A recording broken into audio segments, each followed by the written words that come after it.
Programme में आने में थोड़ा सा देर हो गई मेरे को, और अगर मैं यहाँ नहीं आ पाता तो शायद अपने आप को ज़िंदगी भर माफ़ नहीं कर पाता। आगरा की सरजमी पर आके आपने ये जो रोशनाई जगाई है, ये वाकई में हम तो उस अल्लाह ताला से दुआ करेंगे। जी हाँ, अल्लाह ताला से दुआ करेंगे कि आप जैसे 10-20 और नेक दिल और इतने पढ़े लिखे, इतने इंटेलेक्चुअल आदमी और पैदा करें, जिससे कि जाके आप भारत का कोना कोना, देश का कोना कोना रोशन करें। तहे दिल से स्वागत आपका।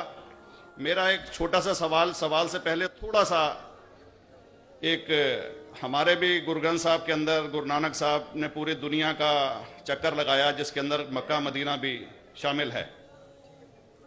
और जैसा कि एक सवाल इससे पहले हो चुका है कि गैर मुस्लिम जो है मक्का मदीना में अलाउड नहीं, या वहाँ का कैंटोनमेंट जो है अलाउ परमिशन नहीं देता। मगर ये तो तय है, आप मानते हैं, इस्लाम मानता है, हम मानते हैं, हमारे ग्रंथों के अंदर दर्ज है। गुरु नानक साहब के 2 चेले थे, एक बाला और एक मर्दाना, एक हिंदू और एक मुस्लिम। मर्दाना की बहुत ख्वाहिश थी कि मुसलमान जब तक पूरा मुसलमान नहीं कहलाने का हकदार, जब तक कि वो काबा का दर्शन ना कराए, तो गुरु नानक साहब उसको लेके और काबा गए। हमारे ग्रंथ के अंदर जो दर्ज है कि जब वो वहाँ पहुँचे, उन दिनों बहुत लंबा ये किस्सा है, 1 साल लगता था, और वो रूट सारा उसका वर्णन है। और वहाँ जब मक्का, जो मस्जिद के बाहर साथ ही एक दीवार थी जहाँ पर के भारत के जो मुसलमान दर्शन करने जाते थे काबा के, वो उनको वहाँ ठहराया जाता था। वहाँ की देखभाल जो करता था वो मुल्ला जीवन करता था। जब गुरु नानक साहब अपने चेलों के साथ में वहाँ पर पड़े थे, तो सुबह जब मुल्ला जीवन वहाँ की सफाई करने के लिए आया, तो उसने देखा गुरु नानक साहब के जो पैर थे वो काबा की तरफ थे। वो गुस्से में चिल्लाया कि ये कौन काफिर है जो कि काबा की तरफ पैर करके पड़ा है, और उसने गुस्से के अंदर आके उनके पैरों को झटका दिया, दूसरी तरफ किया। तो हमारे ग्रंथ के अंदर दर्ज जो किस्सा है उसके अंदर यह है कि काबा भी उस समय हिल गया, जिधर गुरु नानक के पैर जाते थे काबा उधर मुड़ता था। तो वो जोर से चिल्लाया, ये कोई हजरत है, ये कोई औलिया है। तो उस समय के जो काजी थे मक्का के, काजी रुकनुद्दीन साहब थे, और शाह शरफ, कई हस्तियों के नाम हैं उसमें। तो मैं ये जानना चाहता हूं कि ये वर्जन को आप मतलब एग्री करते हैं, और करते हैं तो इसका हमारे मुस्लिम ग्रंथों के अंदर किस तरीके से उल्लेख है, ये कृपया बताएं। भाई साहब ने एक सवाल पूछा अपने गुरु ग्रंथ साहिब के मुतालिक, और अल्हम्दुलिल्लाह मैं भी गुरु ग्रंथ साहिब पढ़ चुका हूँ। और जिस तरीके से, क्योंकि वक्त मुख्तसर सा होने की वजह से मुझे वक्त नहीं मिला कि गुरु ग्रंथ को भी कोट करूं। आपका सवाल का जवाब देने के पहले मैं आपसे ज़्यादा चाहूँगा कि इवन गुरु ग्रंथ की किताब पढ़ेंगे आप, ग्रंथ जिसे आदि ग्रंथ कहते हैं, और कोई सिख से पूछेंगे कि खुदा का तसव्वुर क्या है, सबसे बेहतरीन जवाब कोई सिख दे सकेगा वो आपको कोट करेंगे जापू जी, जो गुरु ग्रंथ साहिब आदि ग्रंथ के सबसे पहले चैप्टर है, सबसे पहला श्लोक, जिसके कहते हैं जापू जी, जिसके मानी है कि God is true, he is only one, he is not begotten and is free from fear and want. क्योंकि मैंने अंग्रेजी में पढ़ा हूं इसलिए मैं अंग्रेजी में उसे कह रहा हूं कि खुदा एक ही है, वो हक है, और वो ना किसी को जना है ना किसी को जनेगा, और वो इमॉर्टल है, ना कभी मर सकता है।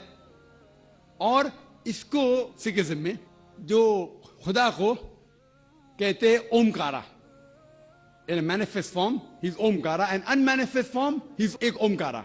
और कई इसके एट्रीब्यूट्स है, मिसाल के तौर पे परवरदिगार, अकल, और उसे रहीम कहा गया है, Wahe Guru as one God कहा गया है, और it is strictly against idol worship and avatarvada. भाई साहब का सवाल था कि उनने ग्रंथ में पढ़ा कि गुरु नानक साहब मक्का के, और उनका पैर काबा की तरफ था, और कोई मौलवी ने पैर को हिलाए और काबा हिल गया। क्योंकि ये age of science and technology है, अगर कोई चीज जो किताब हजारों साल पहले लिखी गई है, 10,000 साल या 4,000 साल, तो शायद उसके बारे में हिस्टोरिकल रिकॉर्ड मिलना मुश्किल है। हालांकि इवन जीसस क्राइस्ट के बारे में 2000 साल हिस्टोरिकल रिकॉर्ड है क्योंकि सिखिज्म जो एक एकदम नया मजहब है, जितने मजाहिब के मुकाबले हिंदुस्तान में नया है, कुछ सैकड़ों साल पहले 15th सेंचुरी में, toward the end of the 15th century, Guru Nanak साहब जो पंजाब के थे, ये मजहब तो कायम हुआ हार्डली 400-500 या 400-500 साल। और अगर ये मान लो, सपोज मिसाल के तौर पे मान लो, मैं क्यों कह रहा हूं कि मैं नहीं चाहता हूं किसी को बुरा लगे, मान लो ये सच है, मान लो अगर 400-500 साल पहले अगर ये होता था कि काबा इधर से उधर हिल जाता था, तो हिस्टोरिकल रिकॉर्ड में बिल्कुल लिखा होता था। और कई हिस्टोरिकल रिकॉर्ड में ये नहीं कि काबा हिला इधर उधर, कई हिस्टोरिकल रिकॉर्ड आप देखेंगे। हिस्ट्री इतनी अल्हम्दुलिल्लाह 800-900 साल पहले, 1000 साल पहले जो मुगल ने किए, बिल्कुल लिखा हुआ हिस्टोरिकल रिकॉर्ड में। तो ये कहना कि गुरु नानक साहब वहां गए और काबा हिल गया, ये बिल्कुल साइंस के खिलाफ है, क्योंकि साइंस में कोई भी रिकॉर्ड नहीं है, वहां के देश के रिकॉर्ड में कहीं भी नहीं कि काबा हिला।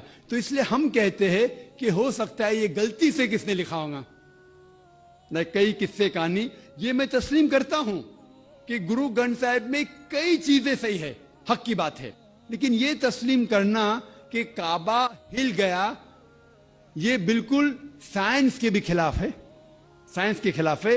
और इस्लाम में भी ये नहीं है। लेकिन ये कहना कि कोई गैर मुस्लिम जा सकता है, मुमकिन है, चुपके से कोई गया तो हो सकता है। वो भी जवाब